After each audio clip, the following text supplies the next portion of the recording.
up, beautiful people? It's Pretty Girl Love Shop content here, and I am discussing Bridgerton tonight. Okay, Bridgerton season 4, part 1, which is episodes 1 through 4 tonight. Okay, so we're gearing up for part 2, which will be premiering tomorrow.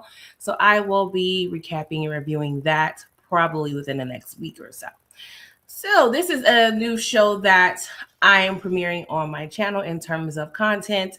Um, I love it. I binge watched Bridgerton last year and I have been hooked ever since. So, I am excited to be discussing this show on my channel. So, I'm just going to be running through some major points and my opinions in terms of the events that occurred these 4 episodes because y'all, it was a lot. I have a lot of thoughts, so I'm gonna try my best to get it all out as quickly as I can, um, preferably within the hour. Okay.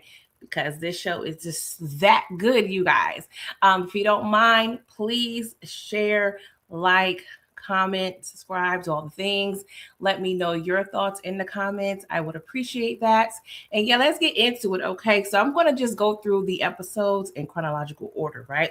So we start off the episode 1 of Rip, okay, at the Bridgerton house, and we're getting a glimpse on the wait staff. You know, they have so much staff, and they're gearing up for the return of Francesca, Eloise, and John. You know, they were in Scotland, and now it's time to come back home. So we see, what all is taking in terms of the food and decor and everything. Violet, she wants everything to be perfect. So I really thought this was an interesting and cool way to start the season. But in hindsight, watching, of course, episodes 1 through 4, I really feel like this was a great idea. And, it also gives us some insight because we are now exploring the relationship between, it's kind of like a dual relationship, honestly, but between Benedict and his love for Sophie slash the woman in silver, right? Because her character is a pretty complex character. She is a woman of nobility, okay, even though there was some hindrance in terms of her real true class. But as of now, she is a maid. So I do love the fact that they opened up the episode just showing this because we do that is pretty much our main storyline this season, the love of or the relationship between Benedict and Sophie.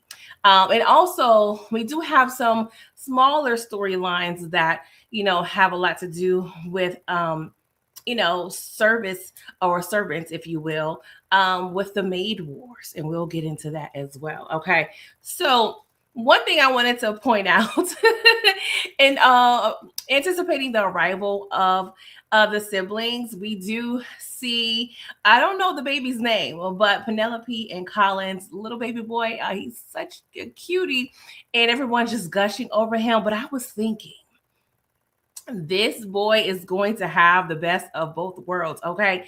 Because we have, of course, the stock of the Bridgertons, okay? We have class, we have elegance, we have style, we have composure, okay? We have all the things, grace. But on the other hand, he also has that Featherington DNA, which that's going to make him so much more cunning, and he's going to have the ability to manipulate any situation he wants, okay? And he may be a bit of a cheapskate. Okay, so we got to be on the lookout for baby. I'm gonna just call him Baby B, Baby Bridgerton, as of now, okay? Because I haven't caught his name. If you guys caught a name for the baby, please let me know.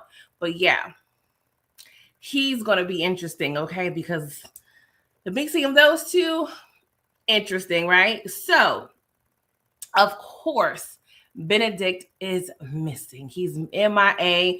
And Violet, one thing about Violet, she has 8 children, right?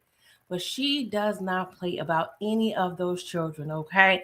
It's interesting, right? Because 8 children, just to even fathom, that's a lot. Even though, we have the likes of Anthony who's away, and, we do have Gregory that is currently, at Eton. So, the kids are kind of in and out the household.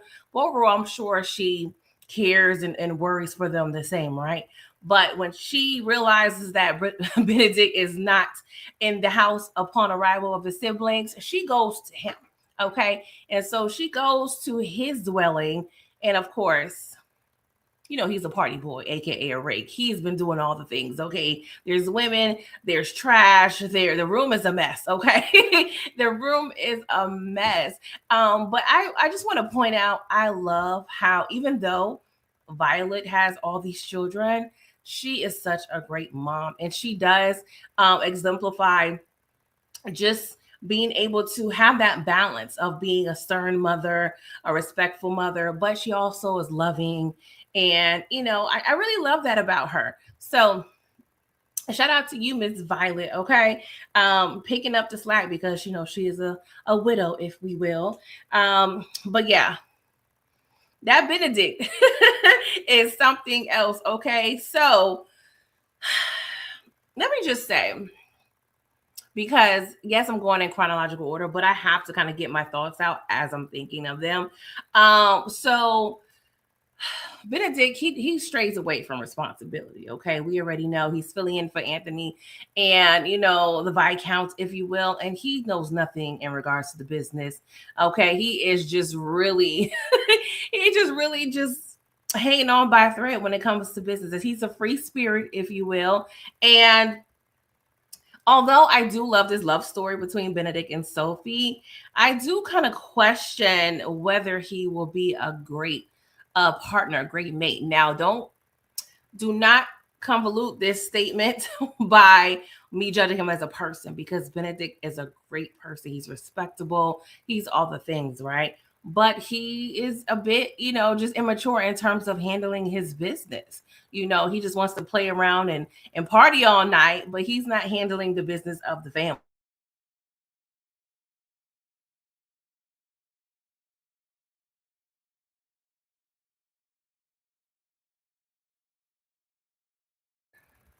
Okay. Can you guys see me? Okay. Let me just check something because I see you guys watching, but I haven't seen any comments. So if you can, please put a comment down. So, it could be anything respectfully. Just put a comment down just to let me know what's going on. Let's see here. Okay. So, my apologies, you guys. So, yes, I'm a little questioning about, his ability to step up. But I also am under the belief that if you do find the right person, that will make you mature and grow up in terms of, his responsibilities that he's, they have a lot in terms of a family, in terms of what they have to lose. So he has to be very careful on how he handles these matters with Anthony's absence, right? But nonetheless, I do feel like if he were to successfully have this relationship with Sophie, she would be a great balance for him. Now, and after this, wrangling of Benedict, Violet has this mildly confrontational, heated debate with Benedict because she's worried. She's like, hey, suppose you get one of these mistresses pregnant, what would this do with the family in terms of our reputation? And he's just brushing her off. He's like, they're not even mistresses. Like, they're below the mistresses, okay? You have to so-called commit to these mistresses on some level in this world. And he's not really, thinking these girls, they're night girls, okay? Because he likes the girls, he likes the guys, he likes it all. So he's really not committed beyond the few hours he's with these people. But I do think that this conversation would be a great callback and a great reference point to what we're going to see in part 2, because now we have to talk about class. We have to talk about, the elites, the ton, society. And then we also have to talk about the help and people that's underneath that particular class and how Violet feels about it. Now, Violet is very respectful of her staff, but she also is aware that, we cannot be mixing up the two. Society has to marry other members of society. That's just how it goes. So now we see, this masquerade ball because Violet has agreed to throw the first ball of the season. Now, this is something normally done by Lady. Oh my God, her name just left me really quickly, you guys. Lady Danbury. I'm sorry. Ugh, that is interesting. But yes, Lady Danbury typically will throw the first ball, but we'll see why she has it in a second. But we do get to see everyone in their masks, and so we see a woman being masked that we are not quite familiar with. Okay, we haven't seen her before, and we see her arrive at the Bridgerton house, and she is told by I don't know if he's considered a footman. I would say driver, if you will. That she has to be back by midnight. And I'm like, oh, are we doing Cinderella? Is this what we're doing? So, of course, I'm still like trying to figure it out. So she enters the ball. Of course, it's very vivid that she is not supposed to be here at all. Okay. And she's at the ball, but guess who's not? Guess who's not at the ball? Yeah, Benedict. He's not there. He's not there. Like Violet, she has her hands full. And it's so interesting because you're throwing this huge ball, the whole time is there, but she noticed when one of her children is missing, okay? And especially an important one, because her goal is to marry everyone off. And I'm gonna get into that a little later, right? But we also have to discuss very quickly the queen. Of course, she normally chooses the diamond of the season, but she decides she does not want to select a debutante. She wants to have a suitor. She wants to do, select the male, which is going to be spicy because the male she chooses is Benedict. And Penelope is trying her best, poor girl, her best to steer the queen a different direction, but the queen is not trying to hear it at all, okay? Also, this is the first time we see Lady Danbury mention, that she wants to actually step back from society because she wants to do some traveling. She wants to go to her homeland and do all the things. But of course, the queen is really just very dismissive. And I question, like, Lady Danbury, why would you bring this up now? This is not really the time nor the place because you probably see this woman just about every day.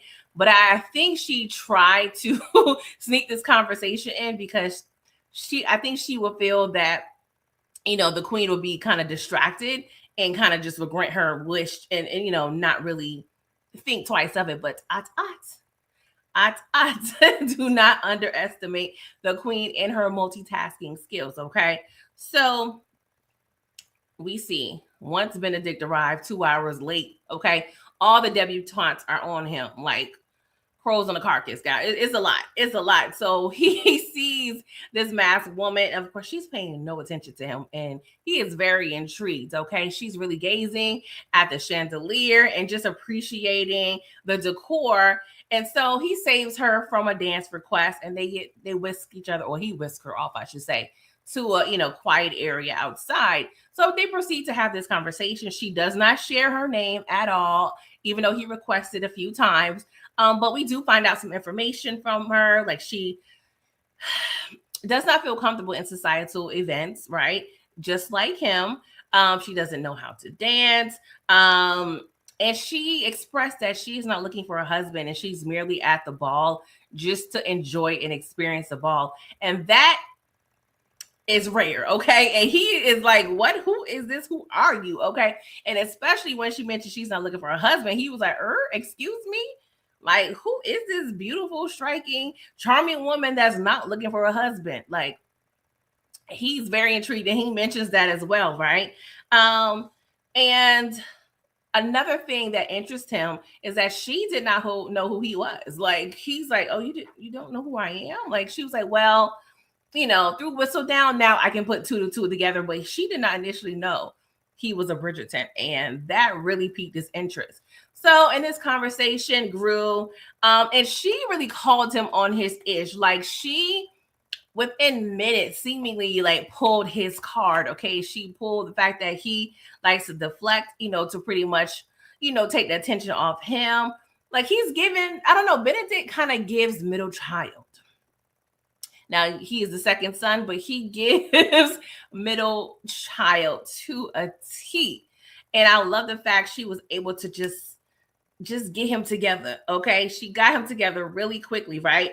And he proceeded to give her a dance lesson that was really cute.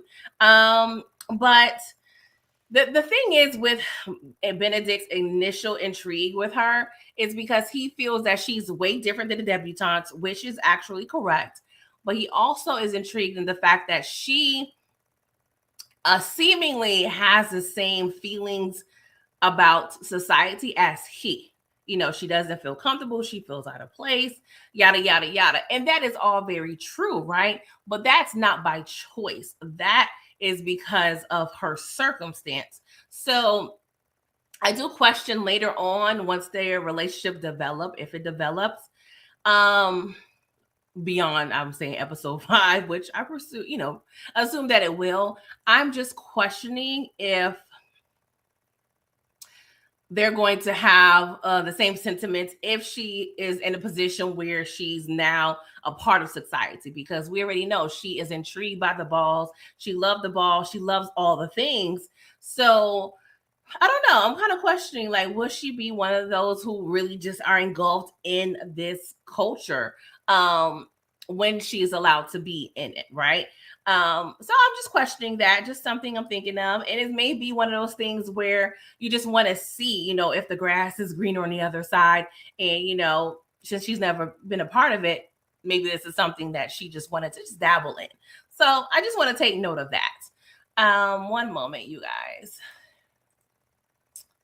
Let's see here. Okay. I'm just checking something. Because if you guys are commenting, I cannot see them, and I am not sure why. Which is rare. Okay. Anywho, if you guys are commenting, I'm sorry. I cannot see. But thank you guys for joining.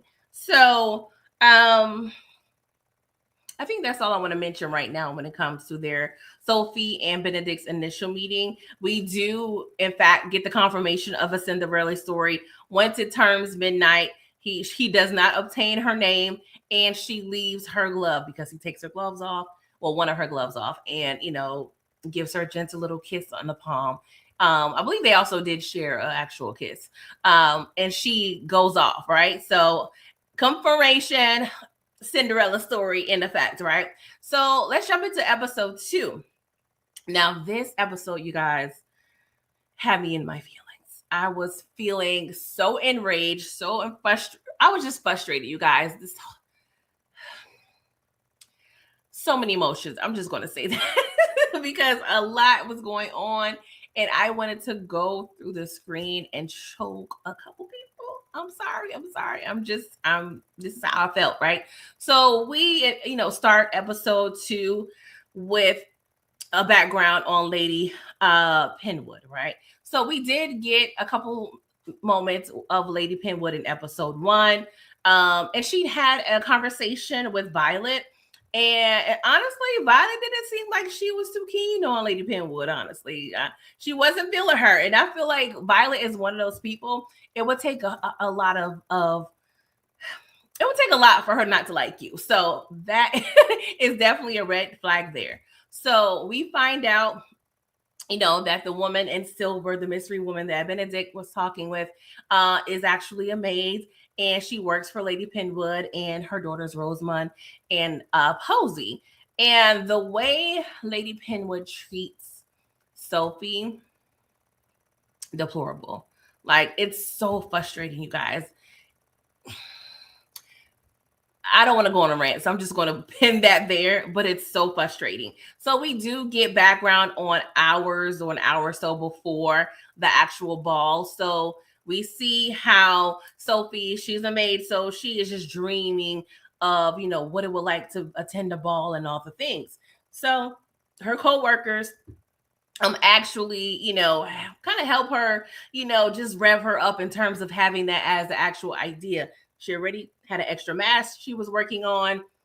There were extra dresses in the attic. She knew how to do her hair and everything. So it was perfect. So, we see that she snuck in the ball. And then she was told, like it's your birthright. So I'm like, oh, something is going on here if you mention it as her birthright. So you guys, I'm trying to contain myself what happens in this episode. So we get another flashback of the initial meeting between Lady Penwood and Sophie. So Sophie's dad is a member of nobility, okay? And we see Lady Penwood arrive with her two daughters. And we see Sophie in the same line as the help staff. Red flag number one for me. For me.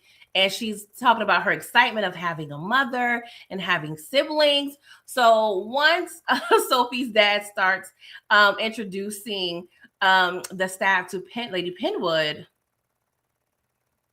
he skips over Sophie. So I'm like, okay, maybe we're saving the best for last. But I am not particularly keen and educated on the intricacies on how things are done when it comes to the introductions in this world. But I would think that you would introduce your family and your relatives first before the staff. But hey, I could be wrong. And so as he was going to seemingly skip over who Sophie was, Lady Penwood asked, like, hey, who is this young little girl? And he said, well, she's my ward. And I'm like, excuse me. I had to get the Googles out because I'm like, excuse me, what is that, sir? It sounds too close to the word wart. Like, what is this? Like, I didn't like that because she was visibly upset and shocked, right? And of course, after I, confirmed the relationship, I was like, I get it. Now, this is probably the only little bit of grace I am going to give Lady Penwood, right? This is the only time. The only time I am going to give her grace is I can even imagine her point of view. She has a new husband she's going to come live with. Yes, she has her two daughters, but then at that point, she is advised that he has a child. That would have me fuming as well. And I will give her 24 to 122 hours to be in her feelings. But after that, you need to get it together, accept it is what it is, and at least in relation to how you treat the daughter. Now, you can give the father all the smoke you want for however long. I get it. But, girl, to see what we see was going on here, like, it's deplorable. Hey, all in IC, thank you. I'm sorry. All I see for me. My apologies, girl. Thank you for coming through. I appreciate it. Yes, I love it too. So let that be clear. That's probably the only grace I am going to give Lady Penwood. Okay. Because my God, today. So Benedict, he is consumed with trying to find this mystery lady. Okay. He is enlisted the help of Eloise, the help of, Lady Whistledown, aka Penelope. Like, he is even about to put in the ad, child, and Lady Whistledown if he needed to find this woman. Okay, but we have to be very selective on our wording here because you don't want to call a lot of attention, to himself, but he also wants to find the woman. So, we have to be smart on how we navigate these waters with trying to find this woman. So once Violet got wind of what's going on with Benedict and his quest to find this woman, she immediately gives him a clue. She sees the glove he's been holding, and she finds the personalized family crest inside and embroidered inside the glove. So she's like, if you would have came to me as stupido, you could have solved this a long time ago. Okay, I will point you to the Penwood house because the Penwood, I guess, grandmother, this is something that she would do. So he was like, no, it could be. I already met one of the girls. So She was like, well, maybe they have a relative or someone that was staying with them. So he agrees to go back and see what's going on at the Penwood house, right? So we also get another flashback of Sophie asking her dad about her mom because she has no memory of her. But we started off this scene where the dad is questioning, like, hey, why aren't you in dance lessons? And she said that Lady Penwood, pretty much suggested or excluded her from the dance lessons that her daughters are a part of.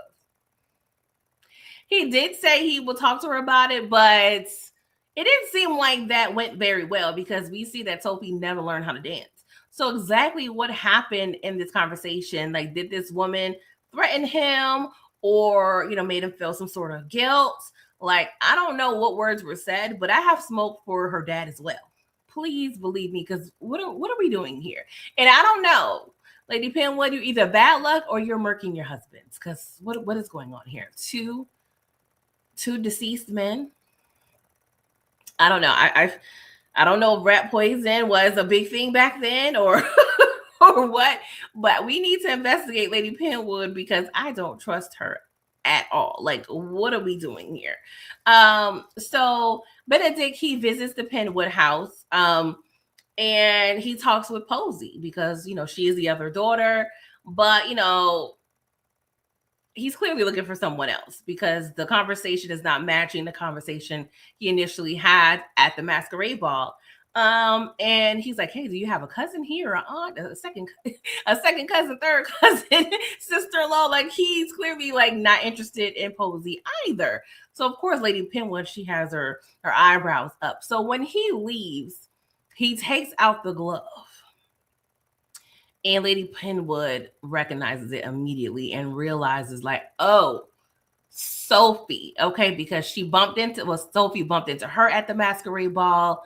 It just makes all the sense, right? So she confronts Sophie, and this like spicy argument between them had me fuming. Now, she did mention that Sophie had the dress underneath her bed. Like, why did you not hide the evidence? I'm so frustrated. She also wore her shoes, and the dress was from I believe Lady Penwood's sister, I believe. But yes, I was okay. You can say she was quote unquote stealing, but at the end of the day, it's Sophie's dad's money. Like, let's be clear, right? And so when she mentions, her dad, she's like, don't you ever call him that. You are his error. When she said that, I was like, Sophie, I give you the permission to put hands on her because, excuse me, I am my father's error. What? Like, yes, you need to give her a good old Young and the Restless telenovela slap because that is wildly disrespectful. Like, I was floored. So she proceeds to fire Sophie and pretty much state like she will no longer be able to find work anywhere in Mayfair. And then we find out that she has not even been paying Sophie at all. I'm gonna put a pin in that, okay? So let's talk about the lady, Lady Danbury and the Queen, right? Because the Queen pretty much just brushed Lady Danbury's like request. Like, she wants some vacation time. She wants some paid time off. She wants to do all the things. Like, has she not earned the right? They have been friends, I would say, for at least 40 years at this point. Let this woman live. She is of retirement age. So the Queen was bored as I don't know what. Like, the Queen did not know what to do with herself without the company of Lady Danbury. And Brimsley was like, I can't take it no more. So he went to Lady Danbury and pleaded her to go back and apologize to the Queen so they could be friends again. And she's looking like him like, apology? No. Like, she needs to apologize to moi. But he was pleading. You could tell Brimsley loves the Queen so much. Like, the way the tears is falling out of his eyes. it had me emotional. I'm not even gonna lie, you guys. I was in my feelings because I'm like, he loved, and he's with the queen as well, like 40, 50 years. I'm not exactly sure how old the queen is at this point, but she was a teen when she became a queen, and now she has beautiful gray hair. So we can imagine like how many decades these people have been around each other. So you can tell Lady Danbury was doing her best to like just try to navigate the situation. It's like, hey, she's wrestling with trying to have her own life, right? And explore, and I don't want to say be selfish, just do what she wants to do, right? But she also has to wrestle with, hey, I have a duty to my queen slash friend, if you will. So she swallows her pride and goes back to the queen and completes the chess, game. Well, tries to complete it. One move in, the queen is like, why do you want to leave me? And she's like, it's not about you. I want to explore. I haven't been to my childhood land since I was 4. And I'm like, you don't remember that place, Lady Danbury, for real. But I'm gonna let you slide. Okay, you want to travel, you raised your children. I get it, right? And the queen was just so hyper focused on like be me. And I was like, queen, you're being selfish. But I also had to think, okay, she is the queen. Everything is always about her. So I'm trying to excuse her just a little bit. Okay, just a little bit. So her and Lady Danbury just have this back and forth, just comparing like, hey, am I your subject or am I your friend? And the queen was like, here you go. Trump card here. You're my subject. So you're going to do what I tell you to do. So Lady Danbury proceeds to leave. And before she leaves out the room, the queen apologizes.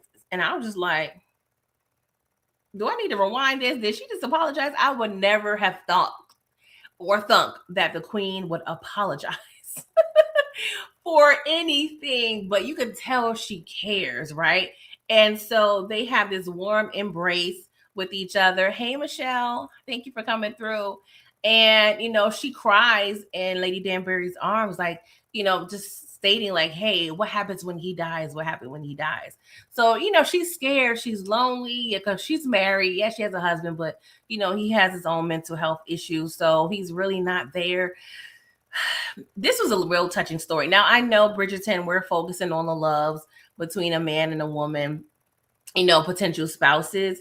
But this is one relationship I love for, this show to tap into, because we don't realize, friendships are another, important pivotal relationship too.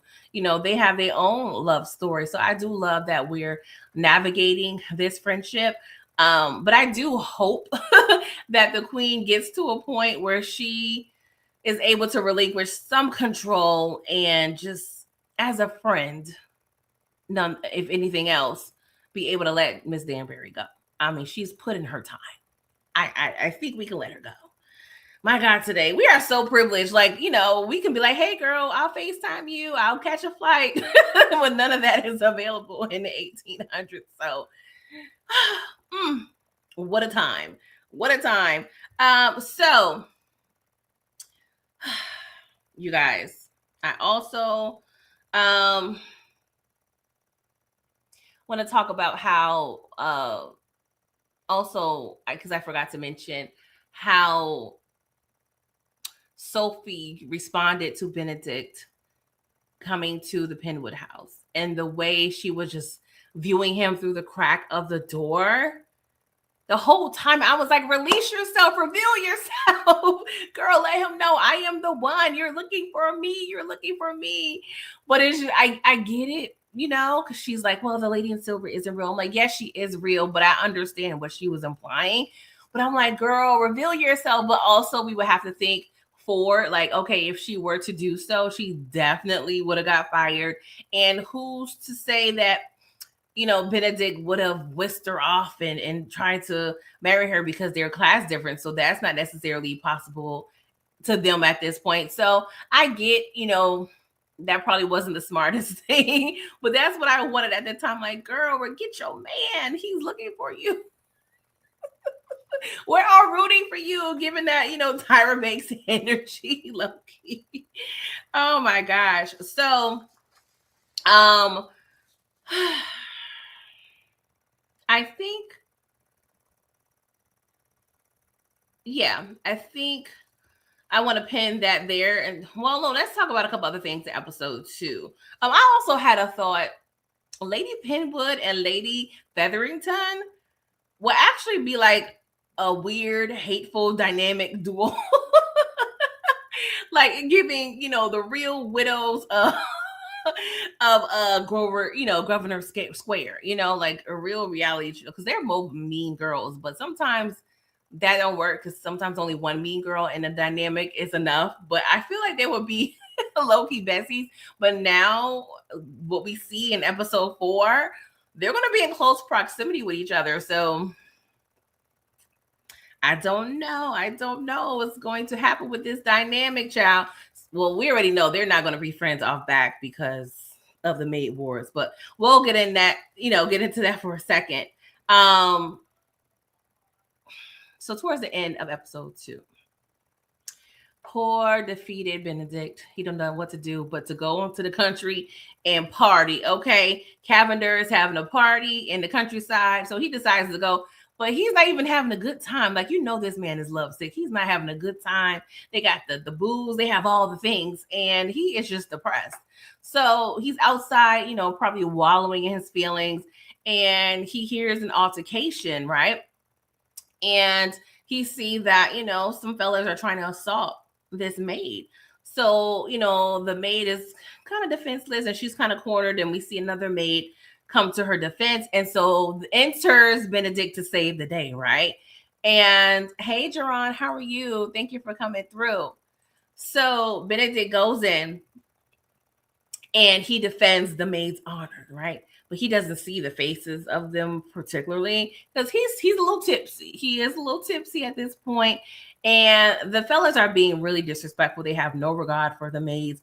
And Bridgerton is really showing like how much of a great person he is, how much class and dignity he has, because he's explaining to them, like, I don't care. I was raised to respect maids and they should be respected.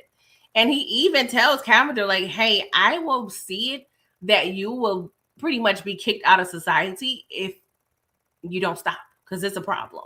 And I was like, oh, Benedict, you got rank? You have that much power and you're rich? Like, okay, I'm not even mad he's flexing his muscle at that point, because do what you got to do to protect the women's, okay? But of course, he protects them from being assaulted but not being fired. So the 2 maids get fired, but one of the maids is, guess who? Sophie. Okay, we're talking about fate, you guys, because how random it would have been for them to just show up in the same house on the countryside. So, we're talking about fate here, you guys.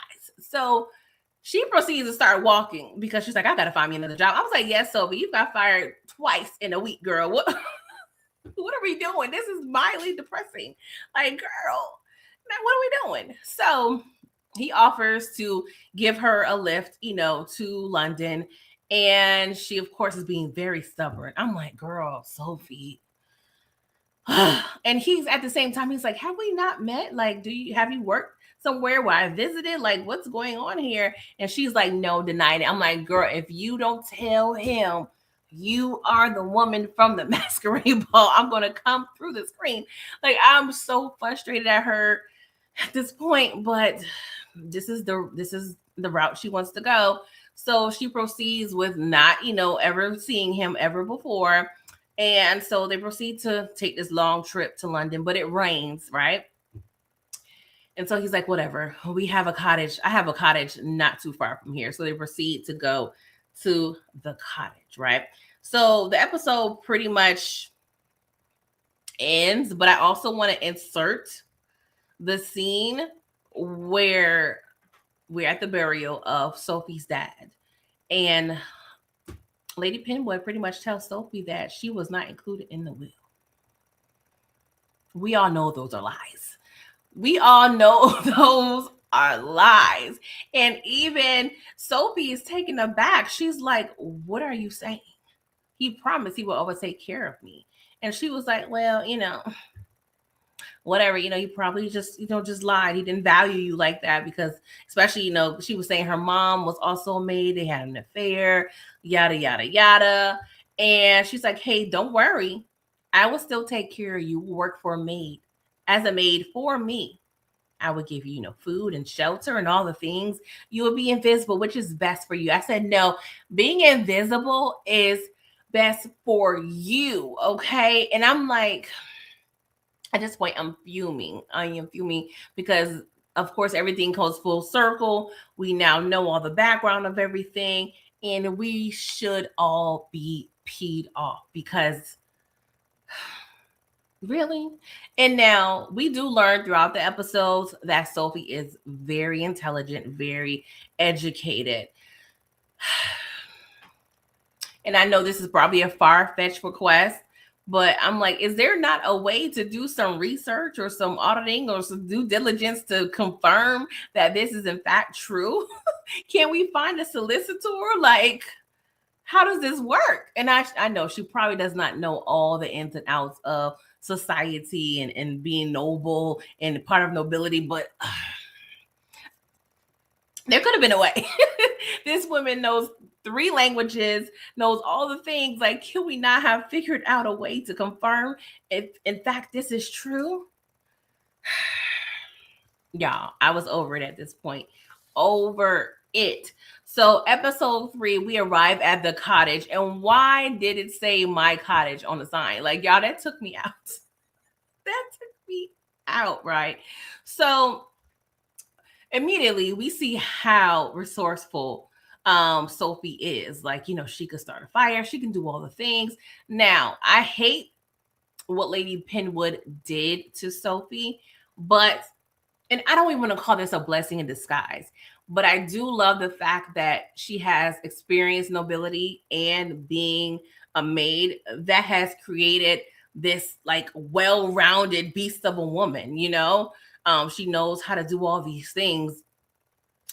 And I feel like that's a great like contrast to Benedict because he's a privileged, spoiled man. Okay. He doesn't know how to light a fire. He doesn't know a lot of things. Now, he's artistic and a great guy and all the things, but I feel like if they were to be together, they would actually be a great force and they can, bounce, off of each other, the yin and the yang thing. So they have that going for them. Now we get introduced to the Crabtrees the next morning, and I love the Crabtrees. I want more of them. I want more of the Crabtrees because even though I was getting frustrated at the conversations Mrs. Crabtree was having with Benedict and Sophie, she is just one who follows order. She's an elder woman, and she honestly, I feel like she feels she's protecting Sophie and Benedict because she knows the consequences of them, having a romantic affair. So I do understand where she's coming from, but I feel like the conversations also, reflected and affected, the actions going forward between the two. Thank you. I appreciate you, girl. All I see from me. So we learn of these maid wars, you guys. And this stemmed because we find out that Sophie was doing the work of at least 4 maids. So since she got fired, Lady Penwood had to find help to make up the missing piece of her household. So she started to enlist the help of other people in the town. So that's automatically making her an enemy of the town. And I am here for it because when we get to Sophie's revenge, and it will be revenge, I am going to have the nicest smile, the hugest smile on my face, because she deserves all the things, all the negative things. So stemming from the maid wars, Varley, who works for Mrs. Featherington, she has, advised Mrs. Featherington, like, hey, I have been receiving offers as well, a nice little lucrative one. Let's chat about it. She requests, a possible raise, and Featherington was like, I'll consider it. Funds are a little tight right now. And It's bull. We already know it's bull. But she hints that she hasn't had a raise in 20 years. 20 years. And so Featherington furthermore goes to stating that, oh, if she increases Varley's salary, she would have to increase the salary of everyone else in the home. I don't believe you would have to. I don't think so. Like I said, I don't know all the rules, but I feel like that is a very much lie, right? And so we see her eventually gives her a box, right? And she said, this is a gift that should let you know how valuable you are to me. And the gifts, air quotes, were old dresses that Lady Featherington has worn a couple seasons ago. Now, not only is this not useful to Varley, they are two completely, totally different sizes. So this woman would have to alter these dresses to even fit them. One. Two, we learned that she bought new dresses to replace the old ones, which were technically lie. It's not a replacement. You just went shopping, which is such an insult because you allow Varley to see these things. Now, it would have been a little more classier if you would have just hid those purchases and just snuck them up to your room or not let Varley see them. But you was blatant and disrespectful enough to like show Varley just vividly like, hey, I really don't care. I'm not going to give you no monetary increase at all. You're going to get these dresses that I have no use for, and you should be happy about it. And she calls, Varley's bluff, and she was like, peace out. I'm gone.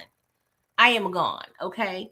I have been disrespected in better places than this. So Varley left, which was hurtful. You can tell on her face she did not want to leave. She's been with them for decades.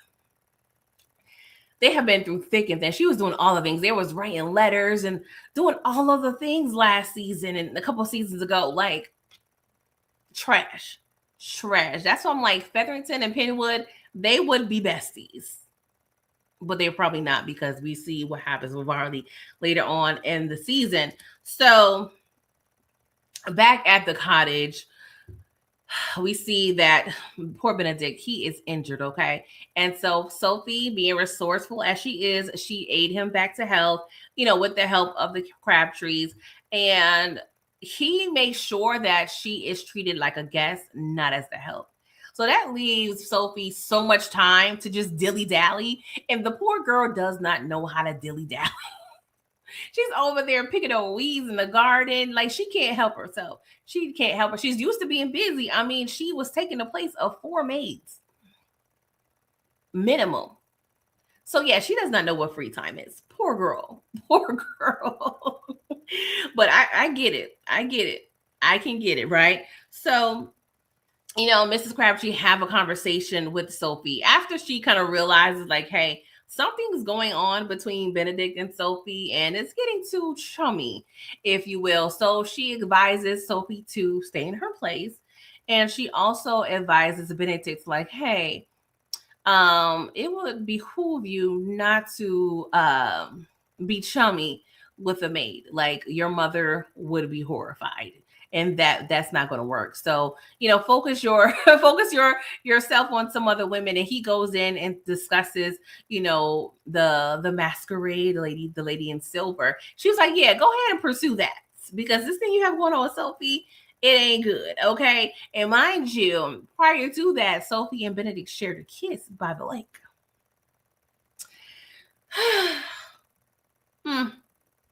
So the queen is not amused by the maid wars or else. She was like, I don't care about these maids.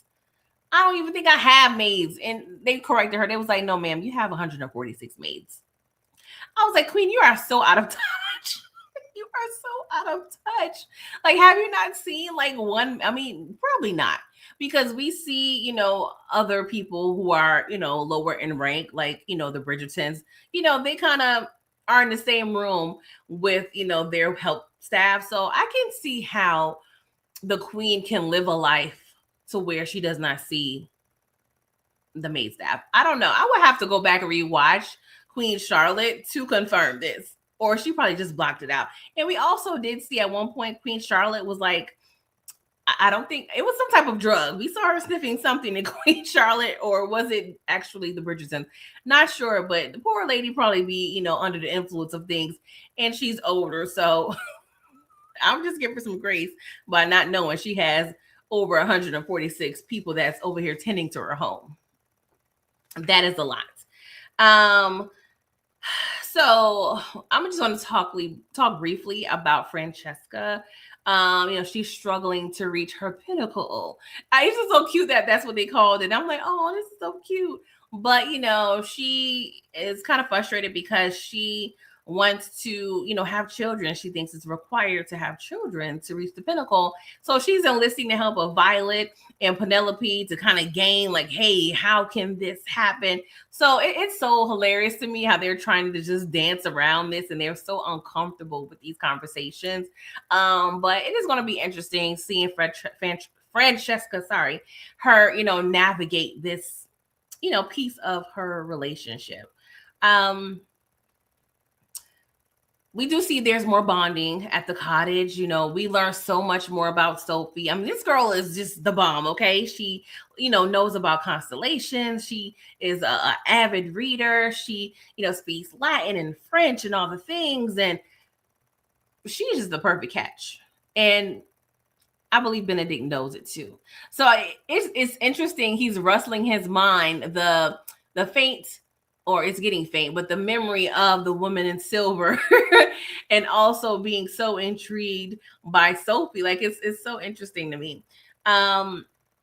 So towards the end of the episode, Benedict is now cleared to go back home to London, and him and Sophie, they head back, and it's back to business. It's pretty much as if the cottage never happened. And that made me sad. The way Sophie was looking back at the cottage as they were leaving, it was heartbreaking, because I'm like, girl, this could be you. This could be yours. But I understand the conflict she's dealing with internally, but I'm like, girl, just tell the man. And I wish she had the glove, but she left it when she left the Cavender house. And I'm like, girl, I know you got fired, but you probably would have been allowed to get your things.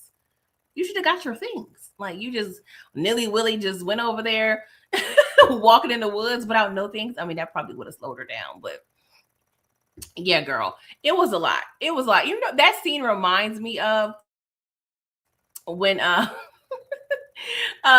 Janet Jackson, who all knows this movie, but when Janet Jackson in the movie Poetic Justice, when her prideful self decided she wanted to leave the mail truck and just walk to a whole nother city, like, girl, where are you going? Stop playing, get in this car. So episode 4, you guys, we arrive at the Bridgerton house, and I'm referring to Benedict and Sophie. And so she's like, I thought we were going to my new employer's home. He was like, you're here. This is your new job. And she was like, I would not work for you. He was like, well, technically you'll be working for my mother. Okay. So upon entry, we learn that the talks that Penwood, just aired out in society has reached a lot of people, because previously, Benedict has mentioned, like, people are saying you shouldn't be hired. Like, what's going on there? Like, it's something to this. And even Violet mentions this to Benedict. And they learn of her technical last employer was Cavender. So they kind of run with that. Because technically that is her last employer. So Violet knows that Cavender is trash, right? And so they're thinking, oh, I'm thinking that's what the writing is saying. They're thinking the Bridgertons are under the assumption that the bad reputation that Sophie has been given is due to Cavender versus Lady Penwood, right? Which is greatly convenient for Sophie. So Violet decides to hire Sophie to be, the maid for Eloise and Hyacinth. So that's pretty much a cute idea. And then eventually we see that Benedict hires Hazel as well, which was the other young maid that was saved from being assaulted by Cavender and his little wild bunch of friends. We do see Gregory is back from Eton and he's growing up. And I was thinking to myself, like, okay, we have Hyacinth, we have Gregory, we have Eloise, and we have another budding relationship between Violet and Marcus, aka Mr. Danbury. So we still have a good bit of love stories to kind of filter through. So I don't know, like, are we going to see like Bridgerton season 10 at this point? I'm glad they were smart. They were smart by having Violet have 8 children, so we could work off that. So Benedict, he starts his quest to find a lady in silver again, and Violet is back on board because that's all she wants for Christmas, honey. She wants her son to be wedded. Okay, she wants a mate. Okay, I have a point, but I think I'm gonna mention that in a minute. Violet also asked her, I'm gonna say right hand maid, Mrs. Wilson, to help coordinate a tea. Okay. And this is not your regular tea with the girls. No, she wants to have tea with Mr. Marcus. Okay. And she was like, hey, how would I navigate this? Because I've been out of the game for a while. Okay. Like Hyacinth is, I don't know, maybe 15 or so. I really don't know how old you have to be to enter society in terms of finding a mate, but I'm going to assume it was fairly early in age because that's how they did things back then. But yeah, Violet has been out the game, so she doesn't really know how to navigate like this type of courtship, if you will. So Mrs. Wilson was like, hey, I will make sure, the house is empty. So she has agreed to make sure the wait staff is out of the house. And then Violet stated she will push Francesca to have a dinner at her house to get all the children out. So the house will be free, so she can be free and have tea with Danbury. Okay. So I'm like, okay, because it's been steamy all seasons. Episodes 1, I mean, pretty much since last season, we've seen the brewing tension between them. So she's finally, acting upon, those urges, if you will. So now Lady Danbury, she hosts a tea with all the ladies, right? We have all Bridgertons there, and we also have Alice there, right? And I really enjoy Alice as a character. So they're raving about Sophie, how she just, knows all these languages. She knows how, great reading material, like all the things, right? The daughters both have their things and qualities about Sophie that they enjoy. So there was, the women were questioning, like, how does a well-educated woman like herself become a maid? Like it seems off to them, right? And Violet, she has her intuition, so she decided to act upon it. So she has a little chat with Sophie at a later time, and she's trying to just get more information, like, hey, like, tell me about your last employer, the employer for, before that. And she explains like her and the second to last employer had a disagreement, right? And she explains that her parents are deceased, and she does ask Sophie to be a permanent hire, which I already assumed that it was permanent, but I didn't realize it was a trial basis. So she, was like, okay, great, I appreciate that, I will think upon that. I'm like, girl, you better hop on that. But you gotta wait it out, I guess, right? So we see Violet have a conversation with Lady Danbury, and they're discussing Sophie. And she's like, you know what? Something is going on with Sophie. It feels like she's, hiding or running away from something, but she also feels like somebody I want to protect. I was like, yes. Tap into that mothering spirit, Violet, when it comes to Sophie, because she's going to need protection. And I do feel that Violet is going to be a key to saving Sophie and gaining her inheritance back. because we already see the writings are on the wall. We see that Violet does not particularly care for the Penwoods, or Lady Penwood, I should say. I'm going to leave the children out of it. And we also, are going to see this budding relationship between Benedict and Sophie, and that seems like it's going to get exposed on some level. And we know that Violet is very adamant about the reputation of the family. So I do feel like this is kind of, I don't want to say a prediction, but this is what I think was going to happen going forward. I feel like, of course, Sophie is going to be outed. I'll get into that. Well, I'll just say it right now. So we see that there's a new neighbor, and it's actually Lady Penwood. They moved right next door to the Bridgertons, right?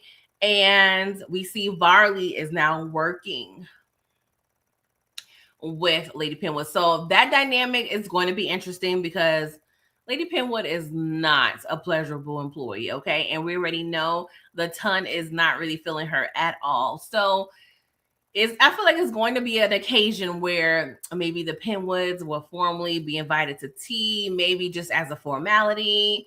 There's going to be something where Sophie and Lady Penwood is going to meet again face to face. There's going to be a blow up. And I'm going to pray that Sophie is not stubborn and really tell the truth, so Violet and or Benedict or whoever else can help her. Because I think the revelation of her true status will allow for her and Benedict to move forward in their relationship and not ruin the Bridgerton name. That seems like what's going to happen, and I pray it does. If it's supposed to, I think it is, because I feel like all the Bridgerton storylines are supposed to lead to happiness, love, and marriage. So yes, that is my thought in regards to what I feel that may happen in the latter half of the season. Just wrapping up a few things here. So Lady Danbury, she crafts a way on being able to replace herself when it comes to the queen and being her lady in waiting. And she does that by, for lack of a better word, tricking Alice into this. Now, I've always adored Lady Danbury as a character, but this is a decision and action that I do not agree with. Like, that was so dirty and low down. And she's trying to, like, mask it as some sort of honor. And it could be an honor to some people. But Alice has a family. She has a husband. She has children. And I feel like Alice just want to be able to bask in just being a part of nobility, not having a true obligation, not that big of an obligation to the queen. Like, she was not interested in that at all. So I do feel like Alice has a great personality, and her and the queen will mesh well, which I know Lady Danbury peeped that, but I didn't like that Lady Danbury. But we already know she likes to make sure she can craft the things that she wants. But I feel like there could have been another way around it. Like, I really hated that for Alice. Like, that was sneaky. I didn't like that, Lady Danbury. So you get a little hit on the hand with that one. So speaking of Alice, she explains in the tea that she believes, well, she was going to be able to help Benedict find this mystery woman. And so she finds this woman who had a daughter, and they was, away in another town. But I believe they had an invitation to the masquerade ball. I'm not quite sure. But they are invited to the Bridgerton house. So Benedict to kind of screen them a little bit. And it's looking like possibly that this may be the woman to Benedict, but it has been revealed. She reveals that she did not attend the ball because she was ill. So of course, Benedict lost all hope, child. And to make matters worse, the person that is serving the literal tea at this little meeting, if you will, is Sophie. So when she comes in, it's hella awkward between her and Benedict. She ends up mistakenly pouring tea over his hand. It becomes a whole thing, and they just kind of have a blow up. She's like, "Sir, you said initially that you don't be up in here in this house like that." So everywhere I go, you are here. Like you are really gonna mess this thing up for me. And this is probably the best position I've ever had. So I'm gonna need you to go back to the other house you say you be at because you too distracted. Like I love you and all. Like she didn't say that, but they love each other at this point or are intrigued with each other. It's too much tension going on. So he has to leave. Hey Tamika, thank you for coming through. I appreciate you. So he goes off to his house, child. I was gonna say something else, but I'm just gonna say house. And I was kind of sad. I know she saw him packing all his things on a little horse and carriage. I was like, girl, you didn't want this man to leave, but I get it. You know what I'm saying? It was a lot. It was a lot. So I love the fact that Hyacinth put Eloise and her little attitude in her place because Eloise, she's always been very opinionated, very judgmental and all the things, but people are sick of her. And by people, I'm going to say specific Hyacinth because she's like, girl, stop raining on my parade. Like, I'm happy about being, coming of age and all the things I'm learning. Like, girl, get that stick out your what, because we're tired. We're tired of hearing all of your comments and all the things. Like, shut up.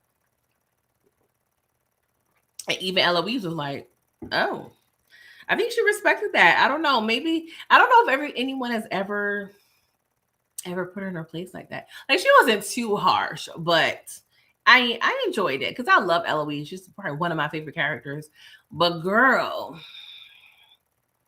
chill out, okay? Oh, Lord. So we get a surprise visitor at Francesca and John's house. And it's his cousin, Michaela. Now, when she arrives on scene, of course, Francesca is visually, like, obviously bothered, right? And there's a storyline brewing there. Now, I do have a friend who has read the books, and she kind of explained the dynamic.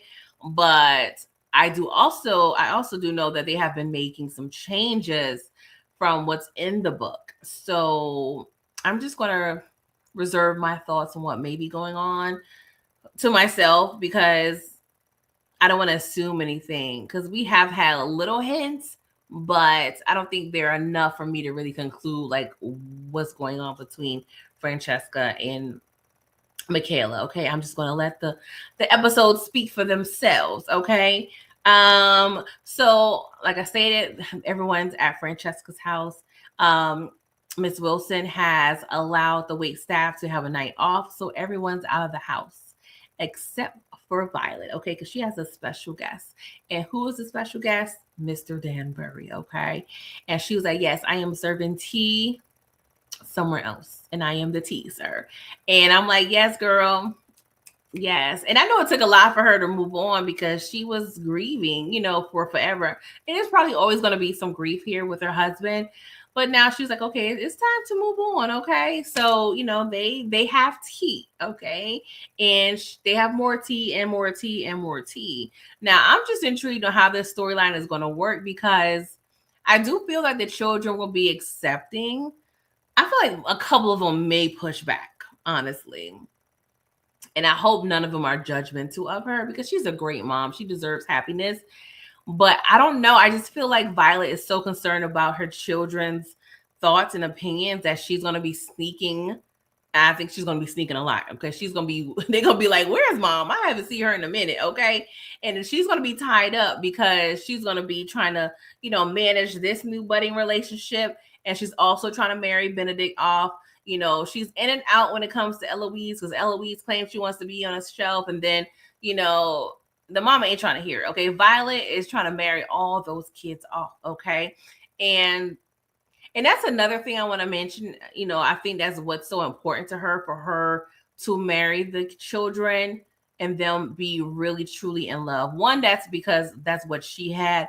But I think she also believes if they're in love, that there is less of a likelihood for adultery, therefore creating any wards, as Sophie Dads mentioned, and thereby, possibly, disrupting the family's reputation. So she wants to just make sure they're secure as possible when it comes to their relationships. Um, so during this same night, Sophie forgets her purse when she's headed out to, out with the wait staff. And she goes in at the same time, she's going back into the house to retrieve her purse.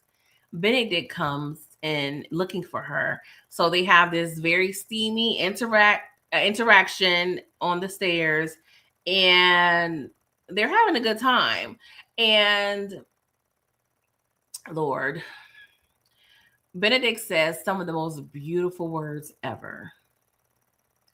And he follows those words up by saying, I want you to be my mistress. And he thought it was a flex, okay? He's thinking, because he pretty much said, hey, you deserve better. But to Sophie, she knows her true class. She's like, no, that is a downgrade, okay? And especially, she's been having conversations with the other wait staff, and, they make it very clear, like, mistresses are really frowned upon, low key, especially when it comes to nobility. So for him, to mention that to her is like, no, you pretty much just told me you are in love with me and you want me to be your mistress. Like, you want to hide me? But he's looking at it like, oh, it's an upgrade, girl. You don't got to wait no more. I'll probably put you up in a nice little cute little house and, you can have a good old time. And she's like, no. She's like, she didn't say no, but you could tell the utter look of disgust and disappointment in her face when he says that. And I had the same look of disappointment and disgust because I'm like, Benedict, what are we doing here? And this is another thing that intrigues me about this story because Benedict is a rake, okay? And he has a bit of a reputation. But of course, Sophie does not know anything about this because she is not, like, she reads Lady Whistledown, but they're not spilling, I don't know if I don't know if she's ever written about Benedict. I don't know. She may have not paid attention. Long story short, I'm saying all this to say that, she is not aware of the many proclivities that Benedict has been accustomed to this, past couple years in his life. He's very fluid. He's very loosey-goosey with his man part. So I don't know. I feel like he is in love with Sophie / the Lady in Silver enough to be faithful, but I also question, like, can he do it though? Can he do it? Because I feel like he will be fulfilled, but I don't know. I'm a little nervous. You guys. I just can't wait. I just cannot wait till it is revealed that she is in fact the Lady in Silver. Because I am already not tired, like I'm annoyed or bored, but I'm just ready for this to happen because I swear Sophie has had numerous chances. So I feel like possibly somebody else will need to out her as that woman in silver because she's not going to do it. And it may be Lady Penwood. It may be. That may be the thing that's going to spark the reveal of the truth because we need a solicitor ASAP pronto. Okay. Because we need to figure out these things with these paperwork. And that's another thing I've been questioning, right? Lady Penwood seemingly was, I don't know if she was in a countryside or, for lack of a better word, a more rural area of, town. But all of a sudden, you have enough coinage to move in next door to the Bridgertons. Like, I don't know if there's some sort of delay in the funds in terms of the inheritance, from the father or what, because you're cheap enough and heinous enough to not pay Sophie for her value and her work. But you also go by and start hiring at least 4 other people and then you move. Well, actually 5, because I believe she hired 4 maids to replace Sophie and then you hired Barley. And then now you living next door to the Bridgertons. We're going to need that. We're going to need all that back. But no, we're not going to need it back per se. We can keep the house, but we just need you out of the house, Lady Penwood, because that is no longer going to be your house. I'm just going to say that. But yeah, that's pretty much all in terms of part one. I also just want to mention how it just amazes me how we have this typical Cinderella story. You know, this is a story that's been told numerous of times, right? It's pretty predictable trope, if you will. But the way this show is in terms of the writing and directing, it has me so glued in and intrigued as if this is a new story. This is so this is so interesting to me, because it's easy to get bored because you're like, okay, I already know what's going to happen, yada yada yada. But I am all for the journey. Okay, all for the journey of what's going to happen. So, yes, I will be tuning in tomorrow when these episodes drop. And I do plan on, recapping those with you guys most likely in the next week or so. Just give me about a week, and then we can reconvene with part two. Okay.